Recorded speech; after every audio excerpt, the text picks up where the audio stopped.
It's car con carne. Let's eat in the car. It's car con carne. And now here's the star of our show, James Van Alstyne.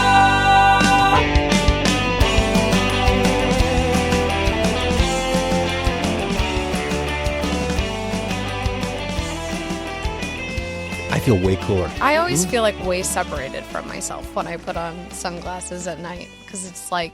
I've slipped into a new persona. What is your persona? TBD, but I know it's new. JV, yo.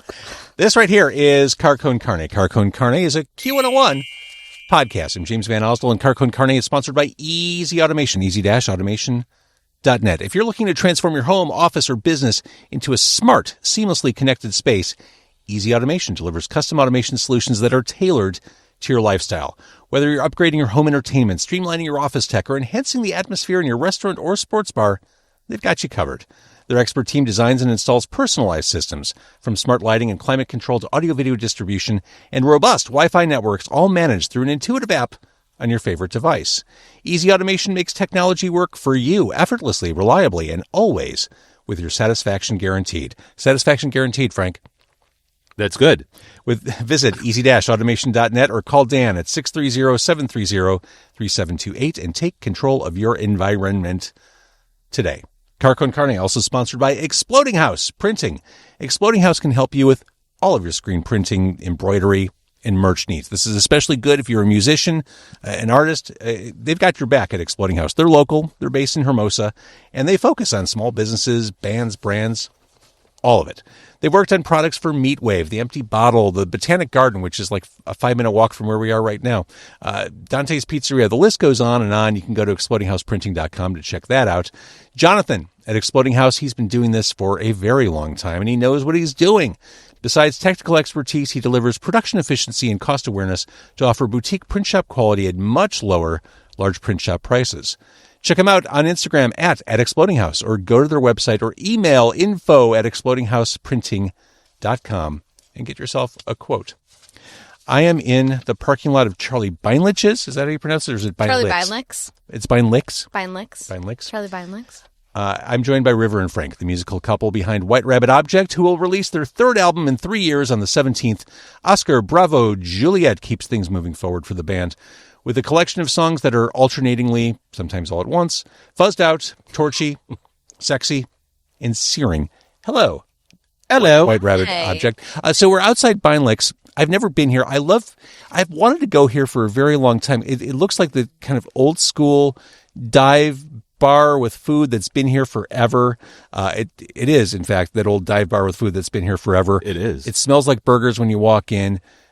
River of White Rabbit Object, you recommended this place. This is a place you come to. It's a place that I come once a year with a very dear friend of mine who actually owns a business right down the road from here. I can tell you that this place is just, it's a gem. If you haven't been here, you should absolutely make it a priority because their food's fabulous. This is like one place you can go and sit and like something between like Bad Times at the El Royale meets Your Grandma's House meets like home cooking, but just like a little bit greasier. And you could also get a grasshopper. So I am like, again, old school.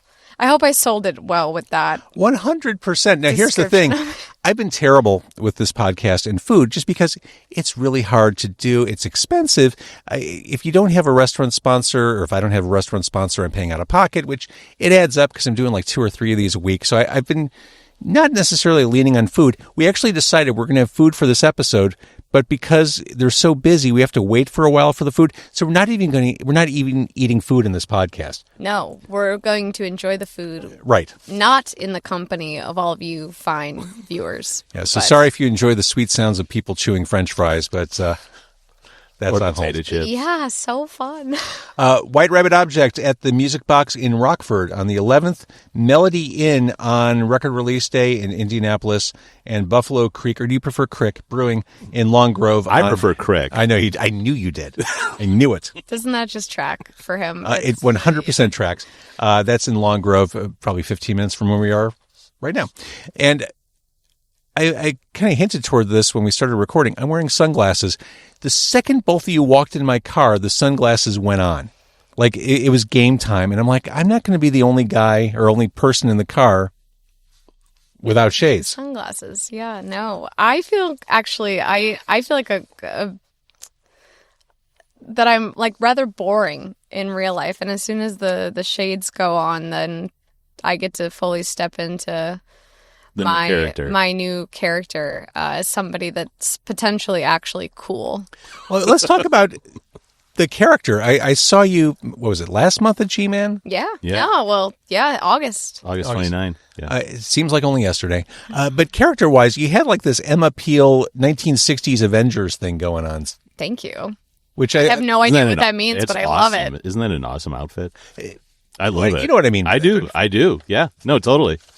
No, it definitely is. I hadn't even put that together, but we were really kind of looking for this kind of look where I don't know. I kind of saw it as she's the assassin and I'm cleanup. You know, so that was kind of this new look we were trying to build for the new album, and it's been fun. It's been a lot of fun, and I love wearing a onesie. I love a coverall. So I think I'm going to make it my full-time look pretty soon here. Yeah, I think a look is important. I think image and branding, I think all that matters. Because when you go to a show as a fan, like you want to be in that musician, that band's world for 40 minutes to an hour. People, for the most part, like, you know, we live in this world where it's very easy to get everything we want at all times, whether it's consuming media, it's, you know, buying something on the internet. But I do still believe that people like to be surprised. And I think that they like to be transported to, you know, a place that's away from the space that they're, you know, currently living in, existing in. And, you know, I think that part of that is, you're absolutely right. You know, we're channeling this look, we're channeling this world that we're inviting our fans into. And part of that is, you know, wearing the sunglasses. One thing you had many things going for you at the G-Man show. You also had branded cookies. We did. Which I may have had too. They're pretty good. We had some left over too, and they didn't last long. No, I they had did the not. worst Yeah. sweet tooth. So yeah, they were. I enjoy a good sugar cookie. Me too. Yeah. Me too. Kind of I don't know how to make them, but I will gladly eat them when other people. I know there's flour involved. Flour, sugar. Maybe an egg. Yeah. Maybe an egg. I don't know. Perhaps an egg. So Oscar Bravo Juliett, the new release on the 17th. You're on this annual release cadence. We had Romeo Bravo Bravo Tango last year, Whiskey Hotel Tango before that. This seems like an almost unsustainable pace for releasing music. Oh, it absolutely is. No, yeah, totally. Yeah, we've. I think we came to that conclusion pretty much during the course of this record. You know, the thing that I think surprised me the most was that the first two that we did, Whiskey Hotel Tango and Romeo Bravo Bravo Tango, were both 5-song EPs, and this is now a 9-song album, and 2 of the songs actually have a couple of different takes for them that we'll be releasing down the road, so it's more like 10 songs. And lo and behold, it took twice as long and cost twice as much money. Who would have thought? Like all of a sudden I was like, why is this costing so much more money? Right. But, it's music. Yeah, yeah. So there you go. And it's funny too, because we are, as soon as this was pretty much wrapped up, we had already started talking about what's the next thing look like. We've now done the trilogy. So I think that's something that we're starting to explore, and maybe too, even a little bit about the way we're doing it too. And you know, how much material we're putting out, when we're putting the material out, and so forth.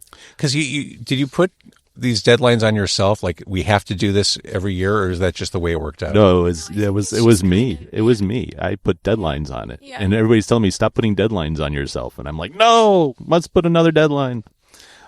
He's a monkey wrangler. He's you know, but you're the one he's the one unleashing the monkeys. So and then he's like, I gotta get all these monkeys back together. So yeah, no. How far are we going to carry that metaphor?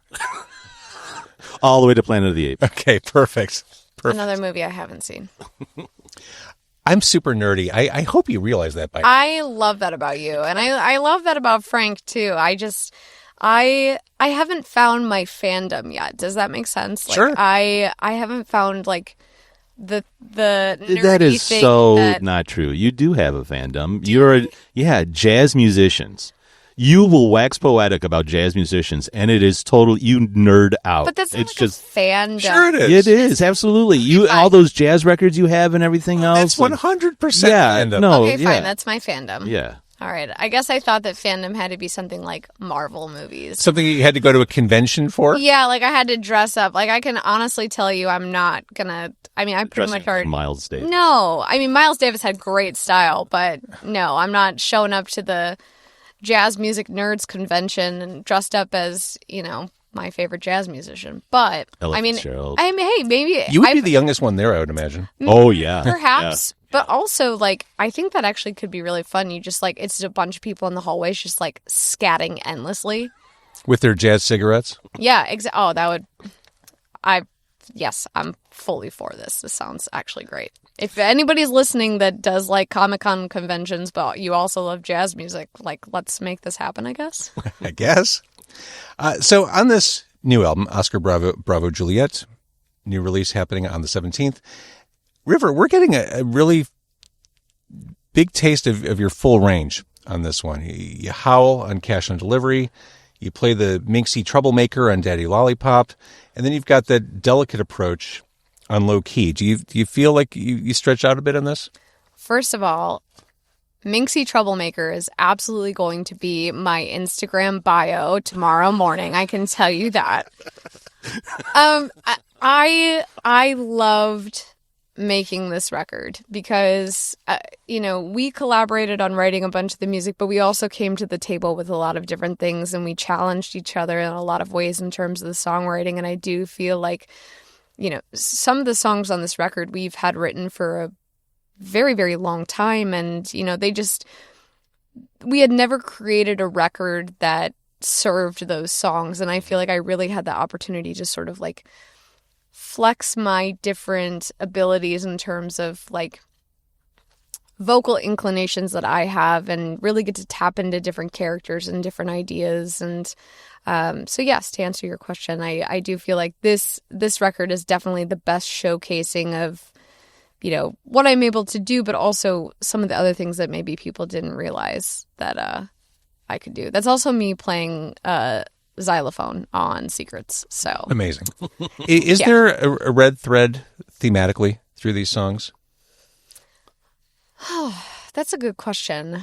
I don't know so much that there's like a sort of red thread, so to speak, but I do think that like if you look at the albums as like a concept, like starting with Whiskey Hotel Tango and now ending up here at Oscar Bravo Juliett, there's this sort of evolution of both self, and I think there's this sort of excursion towards finding confidence in our sound. And I think that like while thematically there might not be like that thread between the songs, I think that there's the thread between like, growing as a group and also like being more willing to challenge ourselves as songwriters. Look at that service. We did not expect this. Thank you so much for the curbside service. Thank you. Whoa! Unexpected curbside service at Charlie Beinlich. Come on now. I'm going to hand this over to you, River. Okay. This is amazing timing. Wow. Wildest dreams. I had no idea that They brought the food to the car. That's so nice. Now it's a car con carne. Now you guys want to eat it right this second? Yeah. Okay. Oh, that's me. All right. So, Aren't you so happy I ordered the smelliest sandwich to eat in your car? like, that's never happened before. I'm sure it has. Okay, wait. Cheeseburger medium rare. That's me. Okay. See, I would have gone medium rare, Frank. I don't trust new restaurants that I haven't been to on the temperature. You know what? And you know what's funny too is because after you said medium, I thought to myself, "Oh man, maybe I shouldn't have done that." And then I started double thinking it actually. Napkin. Oh yes, thank you. So yeah, I got the Swiss burger, but the burgers came recommended. I couldn't say no. Yeah, I don't know. This is like supposedly I'm telling you guys, one of those like, places that you have to get a burger in the city of in the city and suburbs. I will say, still can't believe you both have not been here. This is like They are not fucking around on the grilled onions. I'll tell you. No, that they're much. not. I hope you like grilled onions. Yeah, I have no choice. Oh, this looks so good. What'd you get, River? A tuna sandwich. Tuna sandwich. Because I love tuna sandwiches. Are they known for their fish and seafood? No. See, they are. The guy said mean, they're known for the shrimp cocktail. They have shrimp cocktail, but also like their menu. Okay, I will tell you the one thing that I like love about this place. I really like one of my big pet peeves is going to a restaurant that's got a menu that's the size of I agree. Texas. Because you know they can't do everything well. No, and I like when a place has a menu that's on this one tiny little board like Beinlich's has because you know that they're doing those couple things extremely well. I totally agree with you. So that's kind of my vibe. I don't know. I get like restaurant anxiety. Well, it's like those Chinese restaurants that have like 10 pages. And by the time you get to the lobster and crab page, you're thinking, are those really fresh? Are they really doing that right? How Probably many not. of those are they selling? I don't know. Not sure. The chips. I know you guys both got fries, but No, I got come on now. I got Come on now. Look at that. I'm going to try a bite of the burger before we Do it. By the continue. way, it was totally safe to go medium rare. Oh, good. I'll probably eat this later, to be honest with you, because I'm camera shy. Your bravery was rewarded. Mm-hmm.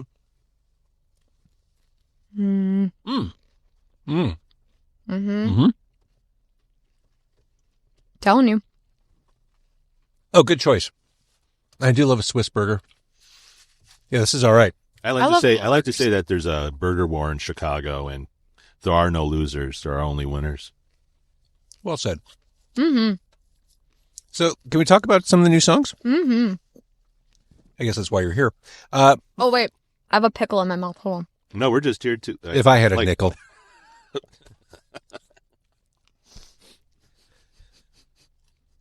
You did it to yourself, lady. Fallout Shelter. This starts out raw and acoustic, then it transforms into something fully formed, rich textured. It becomes this wonderful torch song. Basically, 2 takes of the same song. Is the first part Fallout and the second part Shelter? Exactly. Yes. I love the concept. Thank And you. actually, on the physical, it will be split in half. So the Fallout Oh. will lead the album, and Shelter will close the album.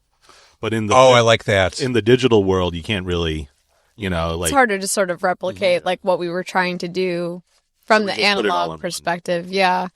No, but actually Fallout, I wrote Fallout back in 2019 and Frank was playing the video game Fallout. And because I'm a nerd.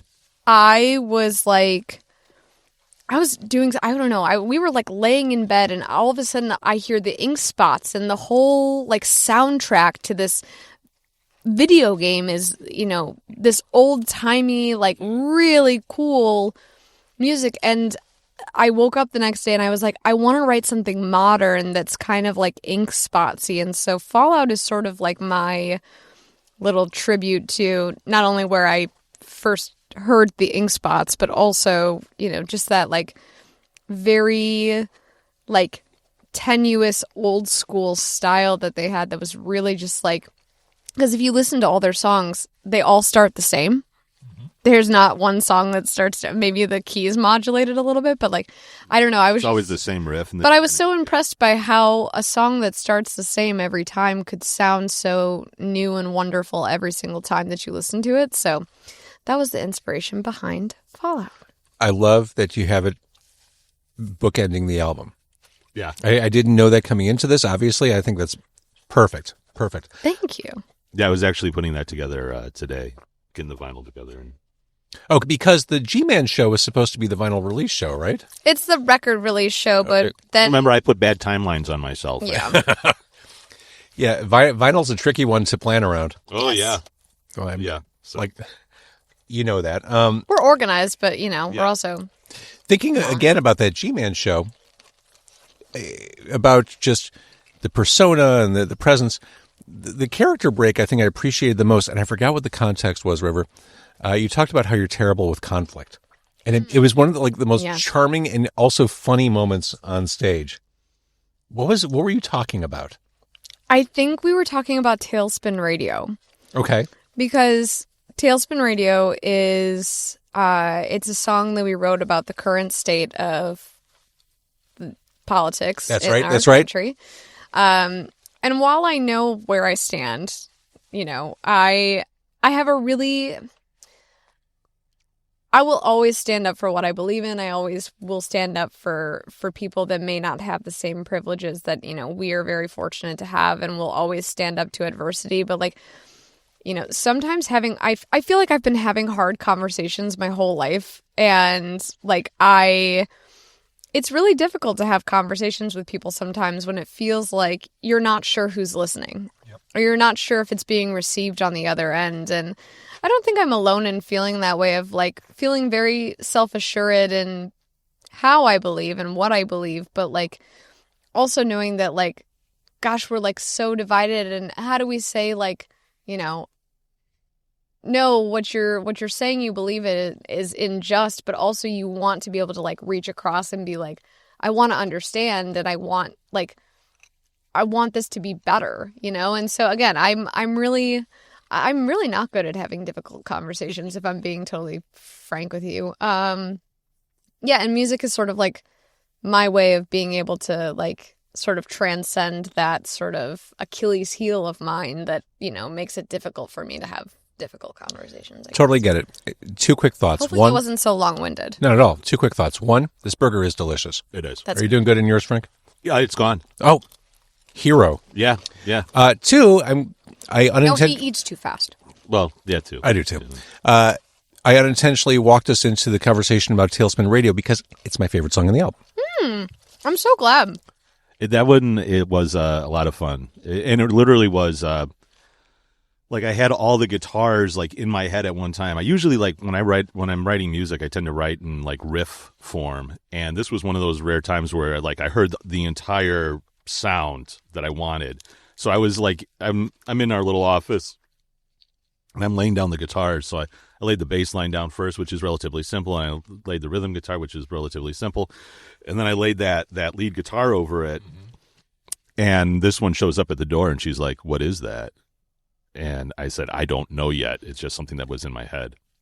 And she was like, "Hold my beer." And she came back 20 minutes later and she had the lyrics. It was absolutely perfect. And I have to give a shout out to Mr. Mike Van Opel too, because when I told him what I wanted in terms of like the guitar solo to sound like, I wanted it to sound like a plane going down. I wanted it to sound like a plane crash. He nailed it. Even found the little what would you call it? Like the little seatbelt ringing kind of sound on the guitar. He played with the harmonics during the breakdown and then into the solo. So it was a lot of fun. And I'm glad you mentioned Mike.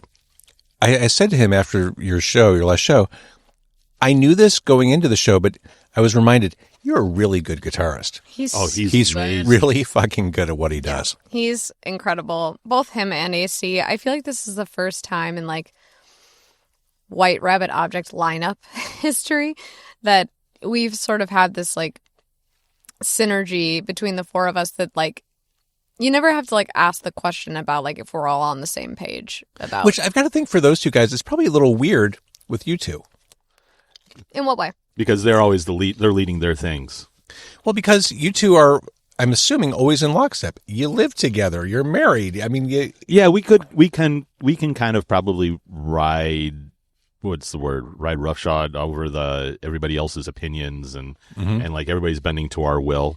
And that's the way it's going to be. Nobody bends to my will. And we like it that way.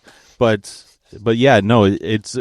I think what's really great about AC and Mike is that they both just have so much trust in what our vision is more than anything else, that they're willing to.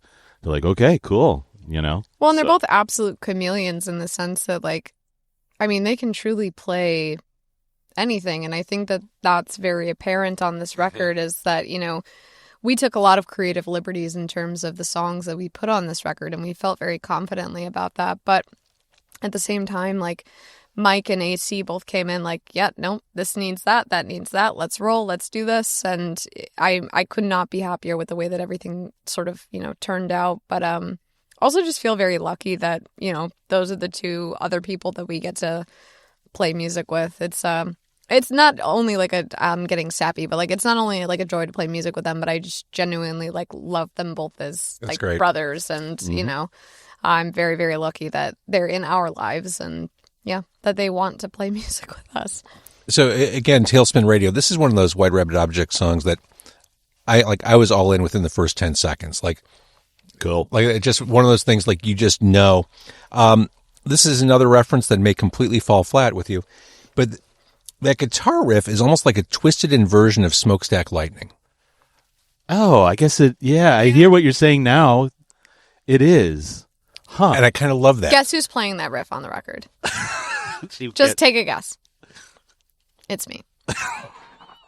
I'm very proud of it. I'm so sorry. No, I'm not sorry. So when I was writing it, I was listening to a heck of a lot of Dirt Bombs, and I think that was definitely a huge inspiration in where the song ended up going. But It's fuzzy, it's scrappy, Yeah. it's all the things I like. yeah, cool. Low key on the other side of things. It's a very low key, romantic kind of song. It's also very understated. Saturday night, bottle of wine, nowhere to go. I think this song is, as the kids say, hashtag relationship goals. Hashtag relationship goals. It's funny, we wrote this song. This was the first song that we ever, outside of the scope of White Rabbit Object, this was back in like 2018. I don't think that either one of us ever thought this song was ever going to see the light of day. Because it was too much of a... Well, it pulls back the curtain, certainly. On Yeah. us. There's no mystery there in like Yeah. how we feel or what we want, and it's all like laid bare in that song. And, I think that when we wrote it, it was still like one of those things where we never thought we were going to like start this group together or ever like play music together at all, really just outside of the comfort of our own home because we both had different things going on at that time. But I don't know. I think it's like a really special like closing statement that like,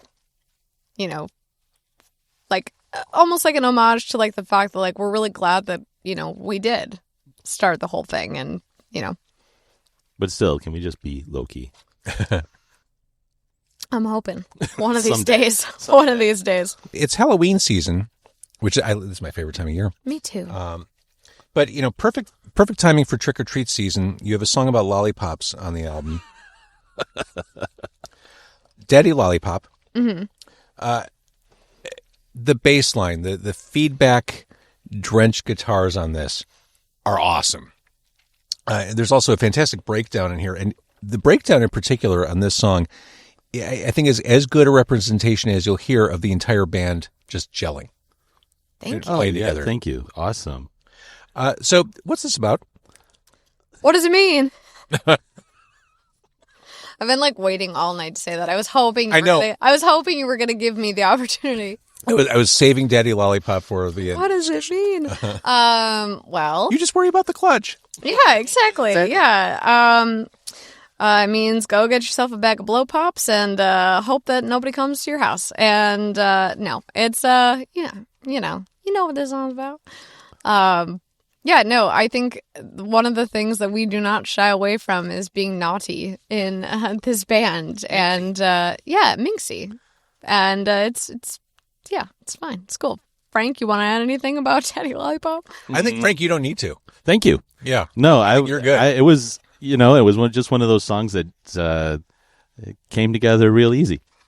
I will say that, like, I feel very, very unapologetic about, like, being very sassy and, like, minxy in this band. I don't know. It's fun to write from that perspective. I think that, a lot of our, like, desires and wants and, pleasure gets subdued by everyday life. And, like, if people can, like just groove out to this song and feel like, I don't know, it's like listening to Beyonce to me. Not that this song is like Beyonce. It doesn't sound anything like that. But sometimes I listen to a Beyonce song and I'm like, I am feeling myself. Like, I could, like, walk down the street naked right now and nobody could tell me otherwise. That's kind of how this song makes me feel. And I hope it makes other people feel that way Beyonce does too. that, huh? I have to remember that one. Yeah. It's not Jaws Beyonce, but If Tailspin Radio was meant to sound like a plane going down, I Get Stuck is designed to feel bananas, just out of control. Have you ever been to a rage room where you throw No, glass at the walls?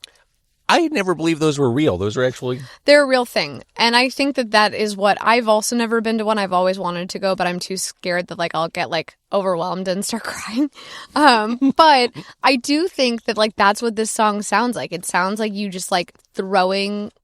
we can swear on this. I already have. It sounds like throwing shit at the wall and just I can't believe you swore. I'm so sorry. Sounds like throwing shit at the wall.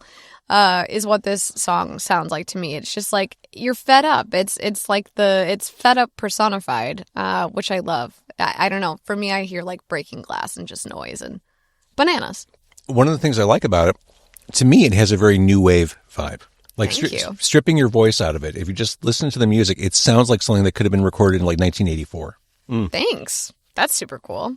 But your voice adds a lot more grit and contemporary vibe to it. I'm not. Yeah, I wouldn't call my voice new wave. No, certainly not. You could call my voice a lot of different things, especially on this record. But yeah, new wave is probably not. But this song itself, the music in the song is absolutely very 1984 new wave. Frank, do you agree? Am I crazy?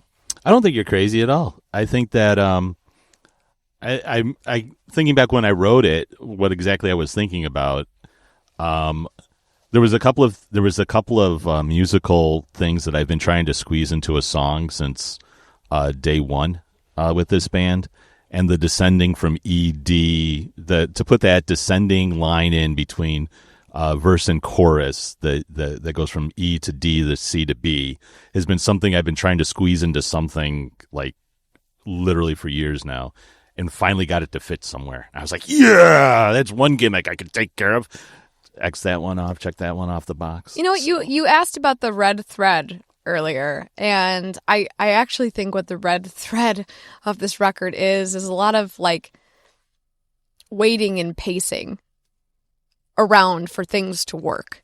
And both metaphorically and literally, I think that these songs are sort of this culmination of sort of fragments of ideas that have sort of existed for us over the years, and now they're finally coming to fruition, and it's it feels whole. There's a sense of wholeness in all the fragments. It's like when you put a glass together that's broken and you do it with I forget what the actual term is called, when you mend it with gold so it looks brand new, but it's something that was broken. That's that Japanese art. Yeah, that's kind of what this record feels like. A lot of broken fragments that came together to make something really special. So it seems like this is an appropriate way to kind of wrap up the trilogy. You've kind of, you figured all your shit out. No, absolutely not. No. I've got many marbles all over the place. And I think that, I don't know that we'll ever have our shit together. And I don't mean that in a bad way. I think that we have so many maybe I said ideas. that wrong. Maybe you're just more aligned with where this vision is going. Yes, absolutely. I think that this record is a culmination of it feels like a good place to end this trilogy. And now we get to sort of now we can burn the house down and we can start over again. Let's burn the house down. Yeah, exactly. No, I can tell you we already have the name for the next record solidified. A couple songs are in the works for that. We won't talk about that because you guys haven't even heard this record yet, so I won't get too ahead of myself. Exactly. Well, this will come out close enough to the release. Again, October 17th is the release. Mm-hmm. Oscar Bravo Juliett, full suite of songs, recorded and released in a year's time. Remarkable. Frank, very proud of you. Me too. Although I got to tell you, there were so many times I was like, "Forget this! I'm not going to do this anymore." So because it was just taking so long. So how you doing? We're waving at people. Hey, how's it going? They're going to go inside. I can't believe I saw a White Rabbit Object. Oh. Yeah, right. Parking lot of Charlie Beinlich, and I knew it was them because they were wearing sunglasses. Oh, we're Highland Park's favorite, baby. Yeah, no, totally. All right. So again, show-wise, Music Box in Rockford on the 11th, October 17th in Indianapolis, Long Grove at Buffalo Creek Brewing, and then what is the rest? That's on Halloween. What does the rest of your year look like? We're going to Paris We're going to Paris. Oh, nice. for Yeah. 8 days. That's lovely. And we're going to take in all the inspiration we can for this new... And this is a leisure trip. It's leisure. Yeah. I mean, there's always an off chance that she'll end up playing somewhere at some point. I hope so. Oh, that'd be amazing. Or being topless at Moulin Rouge. Who knows? Don't put it past me. When in Paris. I've only been to Paris. I've only been to Europe once. I was only in Paris once, and it was work related. And I was there for like 2 days, and I was at a convention there, and I had like a 2-hour break on lunch, and I found a way to jump on the train, which I guess is the metro. Mm-hmm. I found my way to the Louvre just to say I was there. Like I felt like if I'm going to be in this wonderful city, I want to at least claim I saw something worth seeing, rather than a convention floor. I did the fastest tour through the Louvre. Like I high speed, working up a sweat, just so I could, see the Mona Lisa. Yeah. Sure. No, that's a good... I mean, You got to could see the Mona spend- Lisa, though? Yeah. Oh, You could that's spend awesome. all day at the Which Louvre, is, I don't know if but- you were aware of this, it's tiny. Yeah, it's small. It's not... I expected a gigantic painting, and I walk in this room, and it's like the floor of Metro at a sold-out show, like 1,000 people standing in front of... this tiny little... So I'm like, I love that comparison. But she's such a big, illustrious, figure. oh, yeah. And so I think that you're right that we make it up to be so much bigger than it actually is. But no, it's quite small. And this has always been my philosophy. I did not a lot of travel, but I did enough travel through the years that whenever I'd go to a city, a new city, I would try to, whenever I had free time, take in whatever I could of that city. I didn't care how tired I was, knowing that I probably won't get back here. Mm-hmm. Yeah. And I felt like it was my pound of flesh. If I'm traveling, this is what I take from it. So everywhere I went, I would try to visit as much cool shit as I could. I love that. I think that's a great way to travel. I don't want to sit in a hotel. Like No. I could sleep when I get back home. Like, Yeah. show me the cool restaurants. Show me the cool music areas. It sounds like what you're describing is what we did in Cleveland when we were there for your work trip. Yeah. Just a couple of weeks back. You got 4 hours of sleep before you had to go to work I the don't next even know day. if it was that many. We didn't get back until like midnight. I had to be up. We met a ballerina from the Cleveland Ballet. Yeah. Amazing. She was fabulous. Yeah, she was fabulous. Had Pierogies are everywhere in Every- that city. fabulous. Yeah. There was a little bit of a rebirth. I loved it. Life's short. You should Yeah. take a bite out of it. You never know what you're going to find. I agree. And Cleveland has a lot of cool stuff It does. and some cool restaurants, and Yeah. they have like a Good fun breweries. farmers market, indoor farmers market kind of thing that I remember from visiting there. we never even got that. That's cute. Yeah. I love that. I think it's like year round. Like, yeah, cool place. And I went to the Rock and Roll Hall of Fame, Obvi. Abby. Kind of dull. Yeah. Not my favorite place. I wanted it to be more than it was. They did have, when I went there, I was like 16 when I went to the Rock and Roll Hall Me of Fame. too. And yeah, you too. And they had a Doors exhibit that was there. So I was like very into that at the time because I think Jim Morrison was like my first like big crush, big style crush. I thought he was so cool. I get it. And I don't understand. People like the Doors or they hate the Doors. I don't understand why the Doors have as much hate heaped on them as they do. I think that because like music purists and like literary purists know and understand that like Jim Morrison is like not like No, he was a basically great poet. He was just basically like, Yeah. But I don't know. I always thought their sound was cool. Like they made keyboards really cool to me. Ray Manzarek is one of my favorite musicians of all time. Like I went to see him solo, about a decade ago, or actually it was more than a decade ago. It was right before he died. And I've always loved the Doors. And actually I hadn't listened to them in a while, and I was driving home the other day and Waiting for the Sun was on the radio, and I was like, oh, this song is so The good. album or the song, the title track? The song. The title track. Yeah, it was a nice like trip down memory lane. I kind of want to listen to Moonlight Drive on my way home. You probably should. That's a whole vibe. Yes, The River Knows. Come on. Like there's so many I can even make a case for what is arguably their worst song, and that's Running Blue off the Soft Parade, Okay. which is where Robbie Krieger does a Bob Dylan imitation on the track. Yep. Mm-hmm. And it's basically a song about Otis Redding dying. Yeah, no, I know the song you're talking about. I love that song. Hey. I I'm a don't Doors apologist. I feel you and I are in the same boat Excellent. on that. Absolutely. Well, I'm happy to be in the same boat. It's because I'm wearing sunglasses. Don't take them off. I won't. All right, White Rabbit Object, new album on the way. It is imminent as we speak. Thank you for pointing us in the direction of Charlie Beinlich. The burger was delicious. I can't wait to eat my tuna sandwich. I'm very excited. Yeah, Frank and I are done. Yeah. Really? I know. We're already thinking about where second dinner is coming from. What are you guys, hobbits? See, I knew some fandom there. Oh, wow. Look at me. No, I'm Of course, very it's like excited. the literary fandom that exactly. books like 800 pages. Yeah, I love those books. So, yeah. All right, lovely to see you both. Thank you for doing this. Thank you for having us. This Yeah, was wonderful. absolutely. This was great.